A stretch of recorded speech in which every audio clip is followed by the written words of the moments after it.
4월 15일 순빛 묵상을 시작하겠습니다. 구약의 말씀 열왕기상 19장 11절에서 12절을 봉독합니다. 야훼 앞에서 강력하고 거대한 폭풍이 나와 산들을 쪼개고 바위들을 부쉈으나 그 폭풍 가운데 야훼는 계시지 않았다.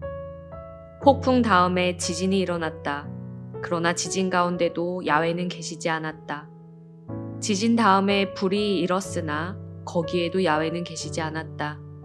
그런데 불 다음에 부드러운 산들바람에 속삭이는 소리가 있었다. 신약의 말씀 요한복음 1장 18절을 봉독합니다. 일찍이 하나님을 본 사람은 아무도 없다. 그 자신이 하나님이고 아버지와 아주 긴밀하게 소통하는 단 한 분만 하나님이 누구인가 우리에게 말씀하시고 보여주셨다. 아멘.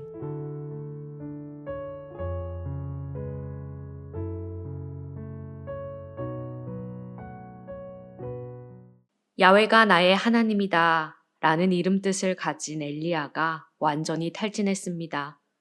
하나님의 도우심으로 엄청난 일을 해냈음에도 완전히 번아웃이 된 엘리야는 이세벨에 죽이겠다는 최후 통첩을 두려워하며 도망갑니다. 그리고 차라리 죽기를 청하며 로뎀나무 아래에 앉아 있습니다.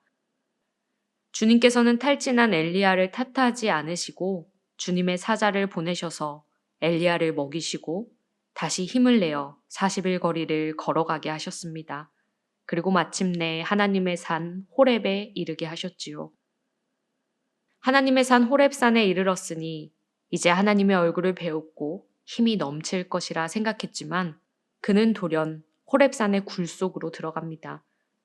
자신을 제외한 모든 하나님의 선지자들이 죽었고 주의 제단은 폐허가 되었고 이스라엘 자손도 이제 주님은 없다며 주님을 다 떠나버렸습니다.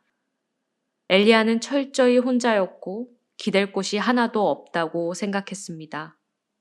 상실감과 허탈감, 두려움이 엘리야를 사로잡습니다. 육체의 탈진은 면했으나 영적인 탈진은 여전합니다. 그렇게 그는 굴 속에 숨어들었습니다. 그런 엘리야에게 주님께서 말씀하십니다. 내가 내 앞으로 지나갈 것이니 너는 나가서 주 앞에 서 있어라. 주님이 보이면 나오라는 말씀입니다. 그런 배경에서 오늘 본문 말씀이 나옵니다.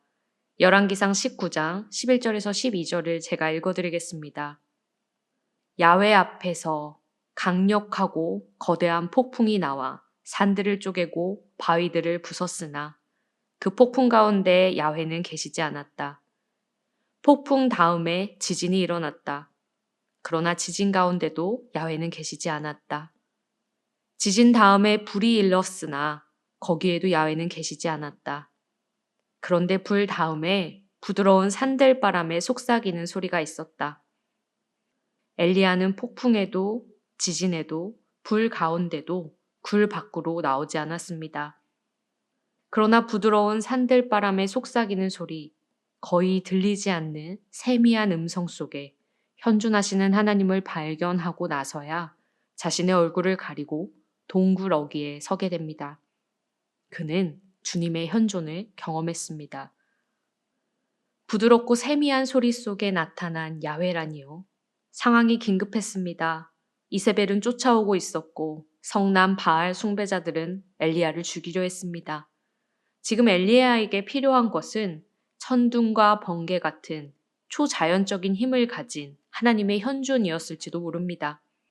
그러나 하나님은 불 가운데도 계시지 않고 폭풍 가운데도 계시지 않고 지진 속에도 계시지 않으셨습니다.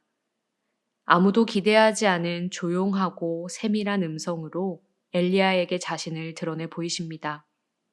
하나님의 나타나심은 때로는 우리가 희망하는 방식과는 거리가 멀 때가 얼마나 많은지요. 때론 우레소리와 같은 기적 가운데 나타나기도 하시지만 때론 하나님의 현존은 알아차리기도 힘들고 이해하기도 어렵습니다.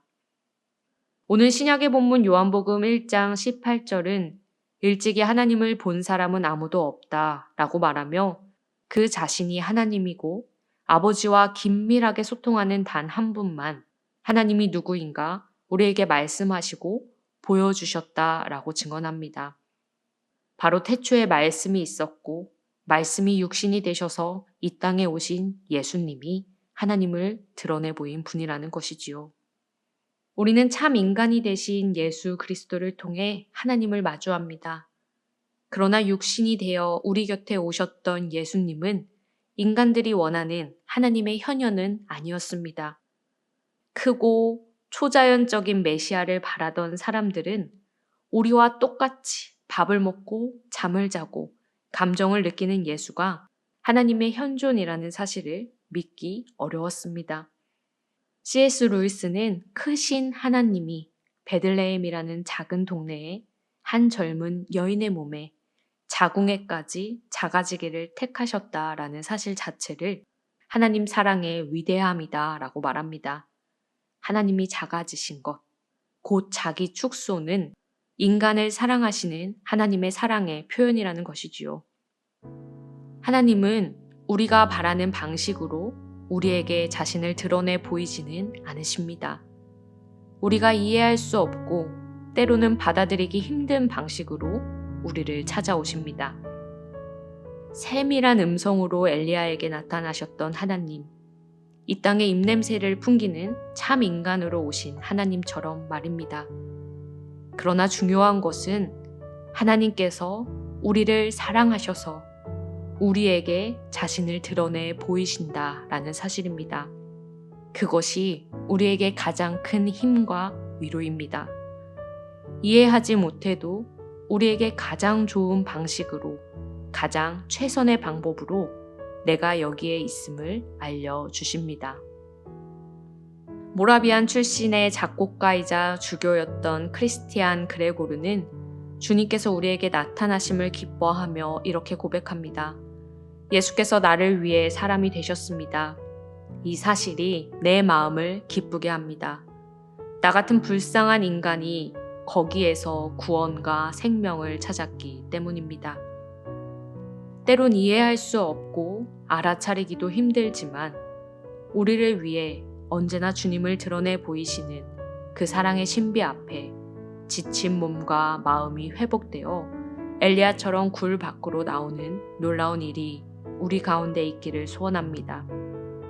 지친 두 다리와 마음이 회복되는 놀라운 하루 되시기를 소원합니다.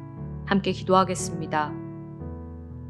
사랑의 주님, 주님께서는 언제나 우리에게 주님을 드러내 보이셨건만 어리석은 우리는 그 신비를 다 이해할 수 없어서 주님이 없다며 절망할 때가 얼마나 많은지요. 귀를 기울이고 마음을 활짝 열어 주님이 일하시는 방식을 바라보게 해 주시옵소서.